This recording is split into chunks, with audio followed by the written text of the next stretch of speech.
In today's video, I'm going to teach you how to add remove members to the Outlook contact group. We're working in Classic Outlook, so your screen should show the familiar ribbon at the top. First, open Outlook and head to the People view using the navigation bar. In the left pane, under My Contacts, select Contacts. This is where your contact groups live. Find the group you want to update and double-click it to open. You'll see the group window with its members listed and a ribbon of options across the top. To add people to this group, click the Add Members button. You'll get a few choices. If the person already exists in your Outlook address list, choose from Outlook Contacts. If you're in an organizational environment and need to pull from a directory, pick Address Book. And if you're adding someone new who isn't saved yet, choose New Email Contact to create and add them in one step. In the Picker window, use the search box to find the contact, then double-click their name.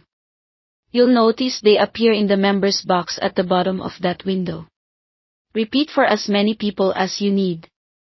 When you're done, click OK to return to the group window, then click Save Close. That's important. Without saving, your changes won't stick.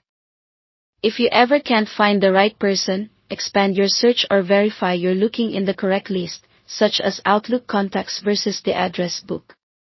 Now, let's remove members. Open the same contact group by double-clicking it in Contacts. In the member list, click the name you want to remove. If you're removing more than one, hold the Control key while clicking to select multiple people. With those names highlighted, click Remove Member on the ribbon. Outlook may ask you to confirm. Go ahead and confirm. You'll see the selected names disappear from the list. Click Save Close to apply the change. A quick note here, removing someone from a contact group does not delete the person from your contacts. It only takes them out of this specific group, so you can safely trim a list without losing the underlying contact record. That's it. Thanks for watching.